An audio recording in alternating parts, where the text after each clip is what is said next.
Matt Hall with Matt Hall Baseball. I'm here with Andrew Romine, all nine Romine, and today we're talking about general approach at the plate as a hitter. This is one of those topics where when Andrew last night you texted me and were like, "Hey, what topic should we go over?" Maybe it was 2 nights ago, and I was like, "General approach," because for me, I don't think I really even had a general approach of hitting until like professional baseball. Yeah. Or even knew what an First of approach all, was until then. first of all, you threw out the most widely thought of topic that we could go over right now. Let's go over the most general approach at the plate. And I'm going, oh man, we're going to talk for like 3 hours about this. And we're really trying to compartmentalize it into 10 or 15 minutes. So, well, and my thought process on this was like, as a youth hitter, I literally was like, see ball, hit ball. And I think through college, I was see ball, hit ball. Like I didn't care if the guy threw 95 or if he threw 85. I was like, see ball, hit ball. Like I didn't know what to be looking for. I didn't know why I would try to hit a ball. Like I didn't know any of this. I just would go up and hit.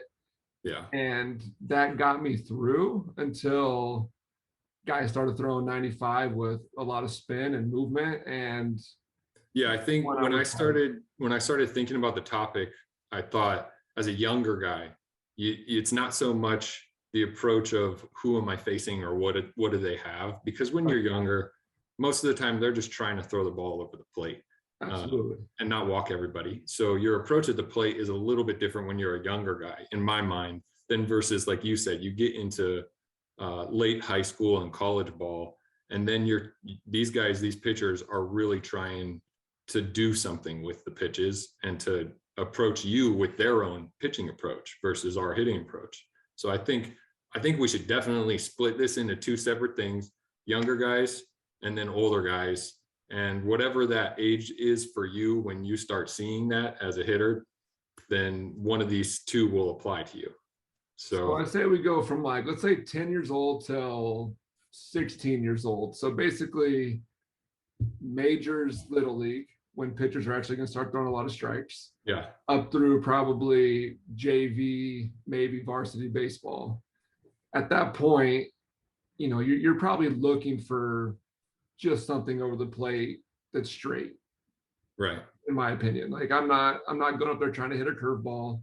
I'm not trying to hit a changeup. I'm going up there looking solely fastball. I don't care if it's inside. I don't care if it's outside. If it's over the plate, I'm attacking. Yeah, and I think this is universal. Also, you're gearing up for their fastest pitch. Yes, because you can't speed up your swing, but you can slow your timing. You can slow things down a little bit when guys are throwing a little softer or they throw you something off speed. Right. So first and foremost is getting a strike, getting something to hit. Because at a younger age, I know you're dealing with umpires that have zones that are sometimes huge.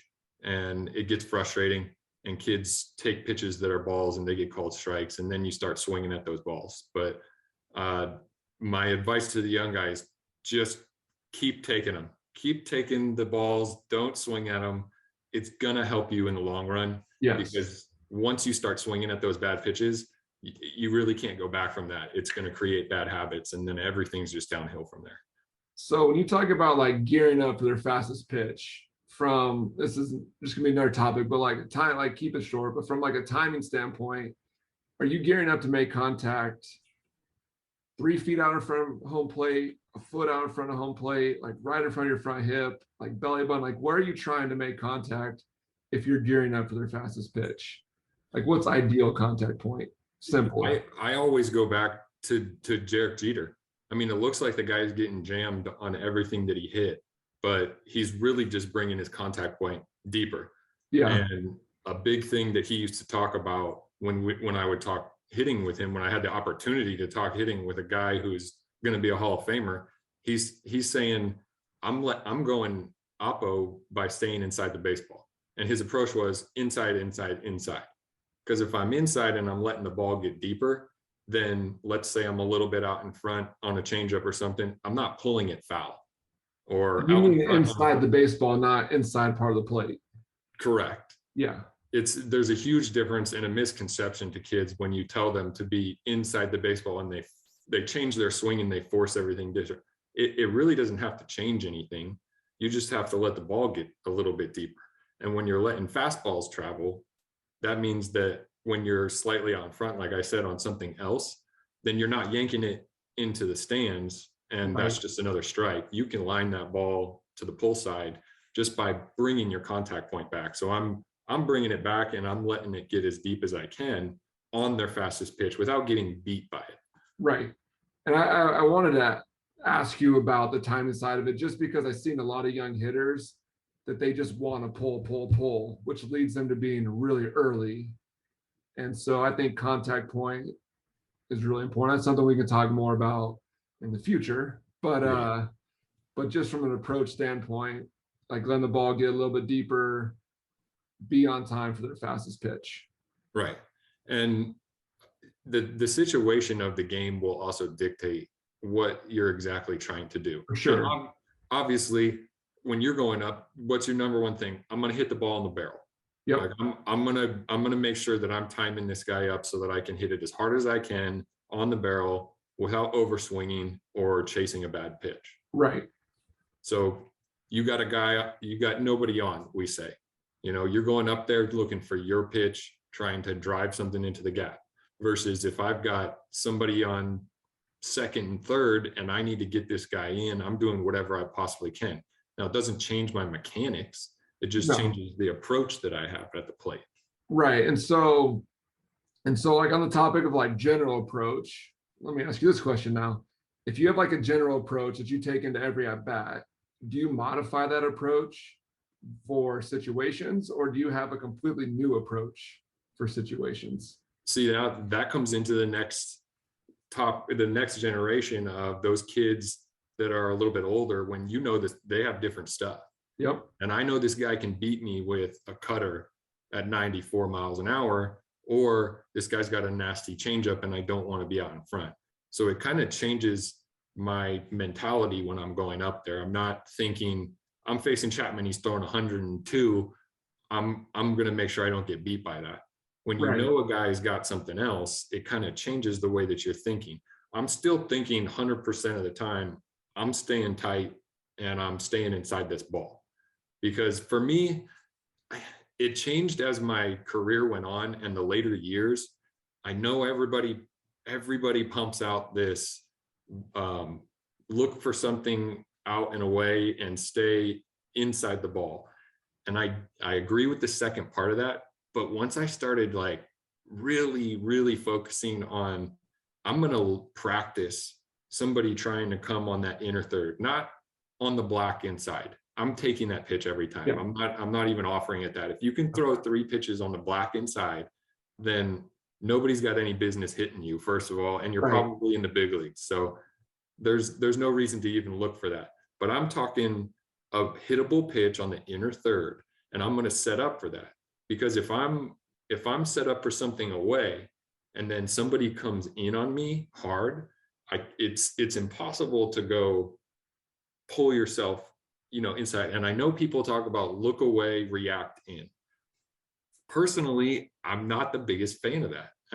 What's your opinion on look away? And that's interesting because I do like that approach a lot.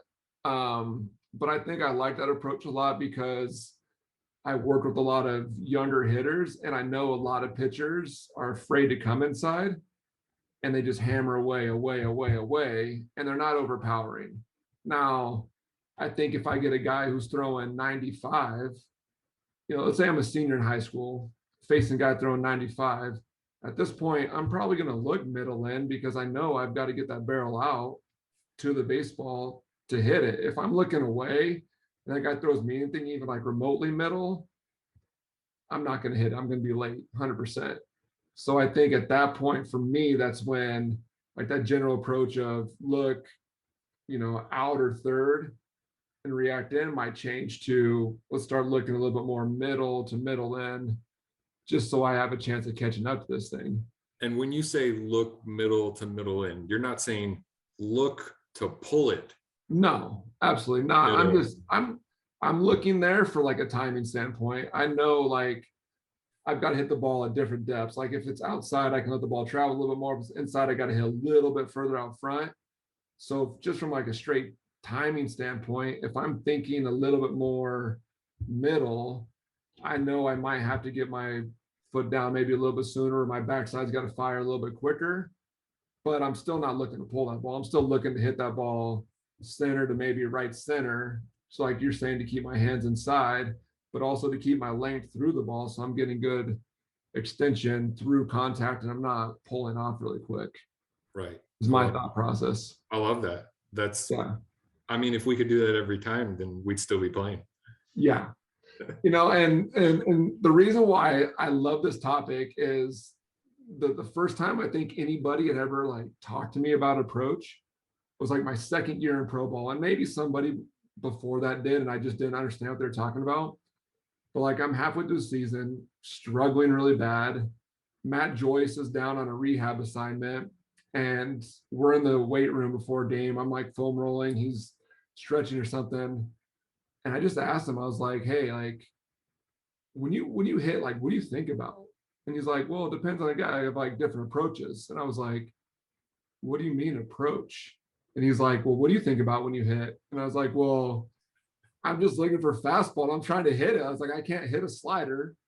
So I'm not even looking for spin. I'm looking straight fastball and trying to hit it. And he's like, well, you got a guy throwing 95. If you're just looking fastball, that's pretty general. Like, how are you going to cover all parts of the plate? Like, how are you going to hit the fastball? He's like, you're basically guessing without guessing. He's like, Yeah. your mind is guessing because you're thinking fastball, but you have this entire plate you're trying to cover. How are you going to hit that?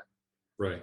And I was like, my mind was blown. I was like, well, you mean I should look location and fastball? Like I didn't even, this one I was still like trying to process everything. Right. And you know, at that point I started to really look more, like for me, I started to look more middle away because I was rolling over the shortstop a lot. So I'd look middle away because I was really wanting to drive the ball towards second base. And it was funny how quick I started to hit the ball more consistently, and I stopped swinging at sliders in the dirt. Like I would always swing at sliders in the dirt. And as soon as I changed that approach just a little bit, it got me off those sliders in the dirt really, really quick. Yeah. And I love you mentioned something in there. As a right-handed hitter, I'm trying to hit a line drive to second base. And you're not trying to take every single pitch that you see and hit it right there. Right. You're just saying that that's an approach for you to have to stay inside the ball and not pull it with topspin.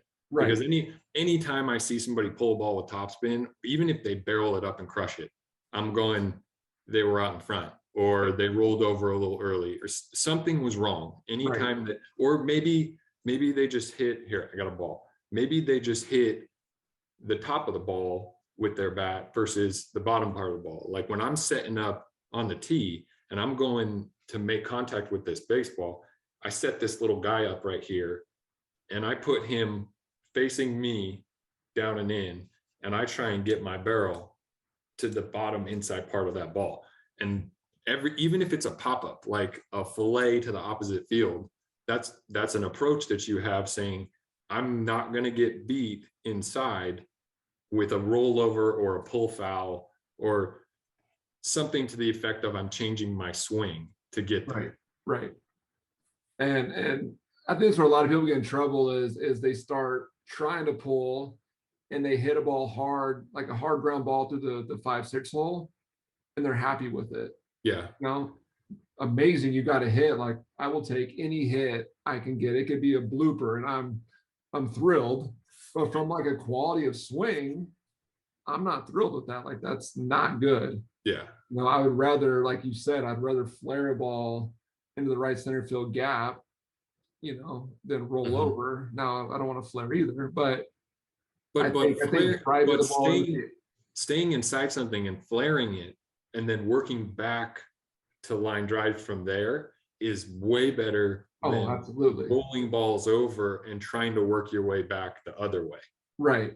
And so with all this being said, I think what people really need to understand is like your approach. Like if we're talking about driving the ball to second baseman's head, that is not like we're not trying to direct the ball there. Like I'm not trying to actually do that, but I'm thinking that to really help pretty much like the beginning of my swing to get myself inside the baseball and then to continue to extend through it. And it's more of a thought process than it is what we're actually trying to do with the baseball.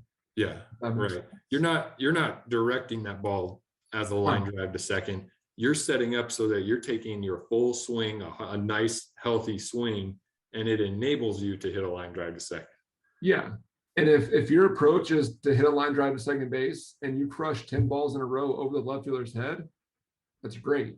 Awesome. Like I'm here for it. Like I'm not saying that we're thinking that way, you better hit every ball that way. It's just a way to get results without making you think about every little thought process of your mechanics. Well, you're trying to optimize every single contact point.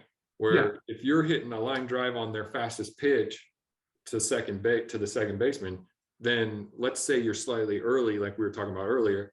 Now it's a line drive to left, but it's that line drive where it's not the top spin, it's not the rollover. If you're getting backspin to a pull side and that ball's going straight, I mean, step out and give yourself a pat on the back. Yeah, that's hard to do. Really hard to do. Yeah, I agree with that. And now this could be a topic for another day, but I want to ask this question real quick. You talked about putting that ball in the tee and hitting the bottom of them where that label was. So now, do you think your approach should be like a line drive at the second baseman's head, or do you think your approach should be driving the ball like maybe 10 feet over that second baseman's head? See, now we're getting picky, and that's where we get. And you said it. This is for another topic, which we're gonna do. We're gonna do more, but that is getting to the point where I try and tell people just forget about where the ball goes or how it comes off your bat. I just want to make sure that the bat is hitting this spot of the ball on this part of the bat, and where it goes from there, you'll get your results from where the ball flight is. Now, if the ball was a little low and the second baseman caught it, I mean that's a good out. Yeah, right. Really good you just lined out to a second baseman. That's an awesome out. Yeah. But so what did you learn from that? Maybe I need to hit the ball just a hair smaller or it's a hair lower on the ball. But that can you really control that?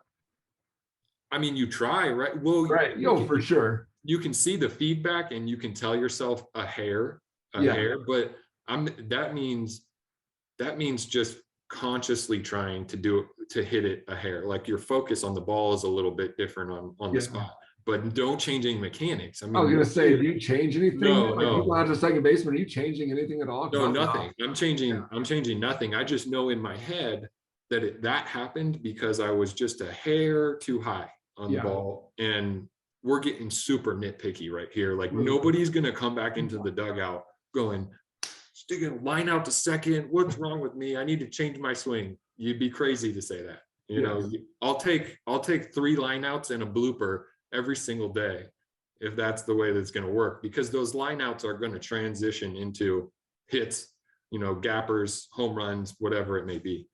Well, and I always tell people this too: if you're constantly hitting those line drives, those bloopers end up being a lot of times hit well enough to fall over the second baseman's head, where if you're pulling across, you're rolling over, you don't get those bloopers to fall in.